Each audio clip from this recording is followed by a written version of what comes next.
এই শাকের এত সেন্ট যে না খায় সেও মানে একবার খেলে তার খেতে ইচ্ছা করবে আবার কিনে। আমার এই শাকের রেসিপিটা পছন্দ হলে আমাকে শেয়ার করবে, কমেন্ট করবে, লাইক করবে। হ্যালো বন্ধুরা, সবাই কেমন আছো? অর্চনার বাংলা কিচেনে সবাইকে স্বাগত। আজকে আমি একটা নতুন রেসিপি করছি, কলই শাকের ভাজা। ভাজাটা করতে কী কী লাগছে সেটা দেখেন। কাঁচা লঙ্কা দেবো, আর ফোড়নে শুকনো লঙ্কা দিয়ে দেবো, পরিমাণ মতো নুন দেবো। এখন আমি তেলটা আমি দেওয়ার সময় দেখাবো। এখন আমি শাকটা কেটে নিচ্ছি। এই শাকটা কাটতে অনেক টাইম লাগে, আর শাকটা ছোটো ছোটো করে কাটতে হয়। ছোটো করে না কাটলে শাকটা খাওয়া যায় না, টেস্ট হয় না। দেখো আমি কিভাবে কাটছি, এইভাবে কেটে নিতে হবে।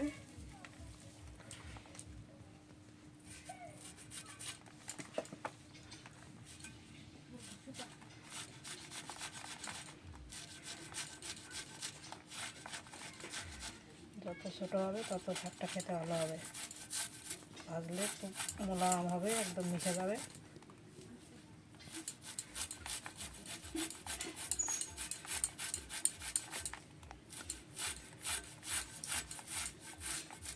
শাকটা কাটা খুব কঠিন, মুখটা তো টাইট করে নিতে হবে যেন শাকটা না বেরিয়ে যায়। বেরিয়ে গেলে শাকটা ছোটো হবে না। যত মুখ টাইট হবে তত শাকটা কুচাতে ভালো হবে। দেখো আমি কীভাবে কুচাচ্ছি।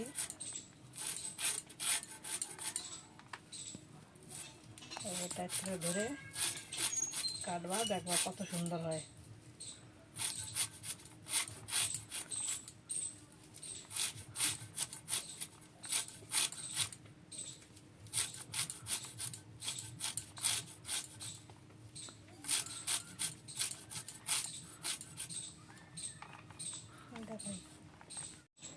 দেখো শাকটা কত সুন্দর ছোটো ছোটো করে কেটেছি। এইভাবে কেটে নেবা। কেটে নেওয়ার পরে একটুখানি কড়াইতে দিয়ে নেড়ে নিতে হবে, তারপর শাকটা একদম মোলাম হয়ে যাবে। তারপরে নামিয়ে সম্বাদ দিতে হবে। দেখো কত সুন্দর হয়েছে। এবার সুন্দর করে কাটবা। এই শাক দিয়ে ভাত খাইতে এত মজা, একটু করে খেয়ে দেখবা।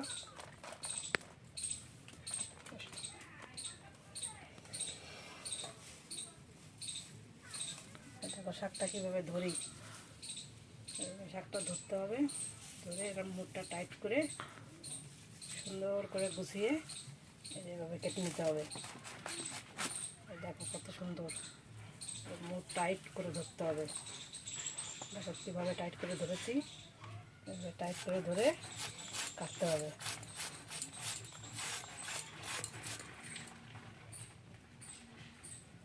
এইভাবে অল্প অল্প করে আমি সব শাক কেটে নেব। দেখতে থাকো আমি কীভাবে কাটি।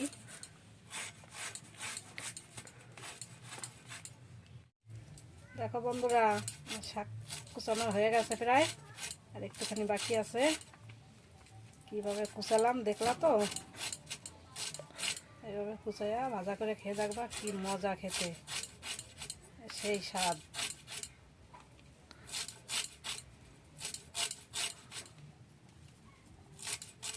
যে না খাইছে সেও খেতে চাইব।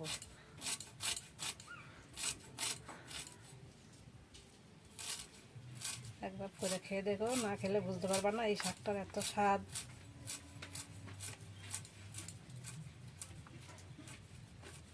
কুচানো হয়ে গেল।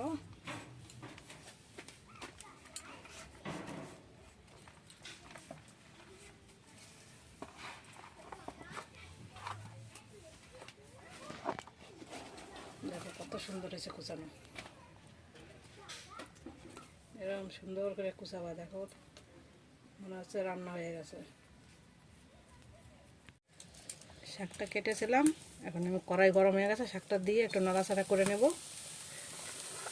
এই শাকটার দুটো নাম আছে, আমাদের গ্রাম অঞ্চলে বলে খেসারি শাক, আর শহর অঞ্চলে বলে কলই শাক। শাকের নামও যেরকম, খেতেও সেরকম মজা। এখন আমি একটুখানি নাড়াচাড়া করে নেব। পরিমাণ মতন লবণ দিয়ে দিচ্ছি, যার যেরকম শাক সে সেরকম পরিমাণ মতো লবণ দেবে। আমার শাকটা একটু বেশি আছে তাই আমি একটু বেশি লবণ নিলাম।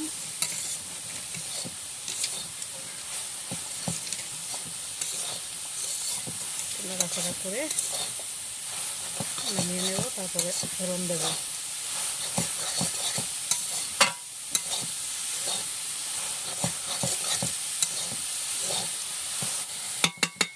নামিয়ে নেব।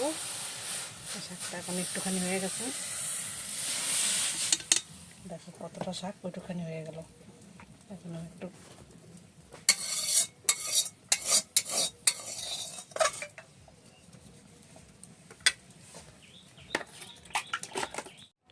কড়াই বসিয়ে দিয়েছি, এখন আমি তেল দিয়ে দেবো। কড়াই গরম হয়ে গেছে, পরিমাণ মতো তেল দিয়ে দিলাম।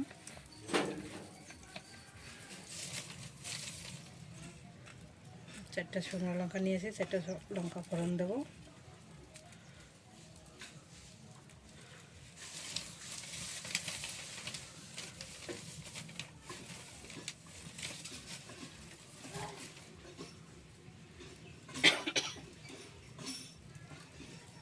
লঙ্কাটা আমি মাঝখান থেকে ভেঙে নেব, মাঝখান থেকে ভেঙে নিলাম। এখন ফোড়ন দিয়ে দিলাম।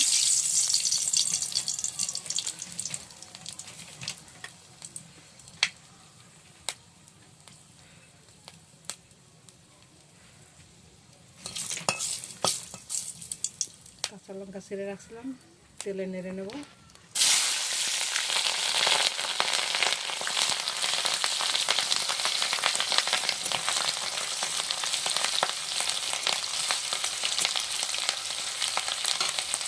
শাকটা দিয়ে দিচ্ছি, দিয়ে তেলে নাড়াচাড়া করবো। শাকটা ভাজা ভাজা হয়ে যাবে, খুব বেশি ভালো যায় না, বেশি ভাজলে শাকটা কালার অন্যরকম হয়ে যাবে, ভালো লাগবে না খেতে।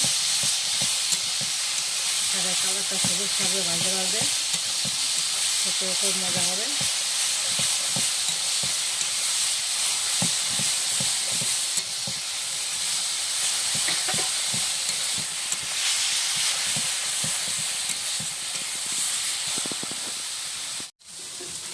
শাকটা জল জল ভাব রাখা যাবে না, একটু শুকনো শুকনো ভাব হলে নামিয়ে দিতে হবে, খুব শুকনো করা যাবে না।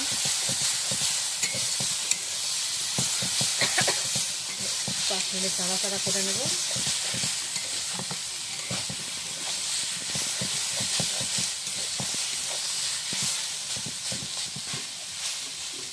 শাকটা ভাজার সময় শুধু নাড়াচাড়া করতে হবে, একভাবে রেখে দিয়ে ভাজা যাবে না।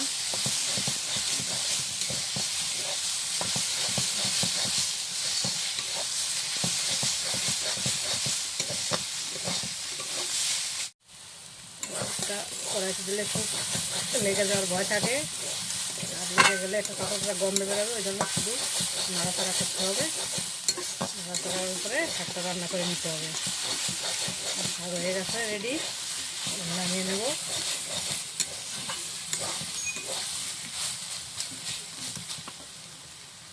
নামিয়ে নিচ্ছি, দেখো কত সুন্দর ভাজা হয়েছে।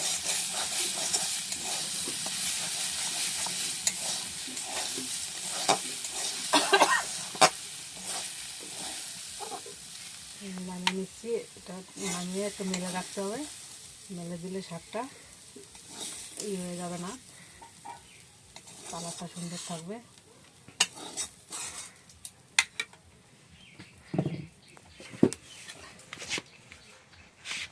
একটু মেলে দেবো।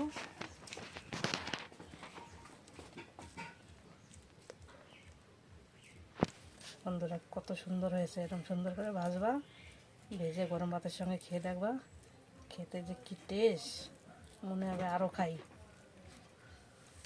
বাড়িতে করে খাবার সবাই। এই শাকের এত সেন্ট, যে না খায় সেও মানে একবার খেলে তার খেতে ইচ্ছা করবে আবার কিনে। আমার এই শাকের রেসিপিটা পছন্দ হলে আমাকে শেয়ার করবে, কমেন্ট করবে, লাইক করবে, এবং নতুন নতুন রেসিপি পেতে হলে আমার চ্যানেলটা সাবস্ক্রাইব করে বেল আইকনটি বাজিয়ে পাশে থাকবে।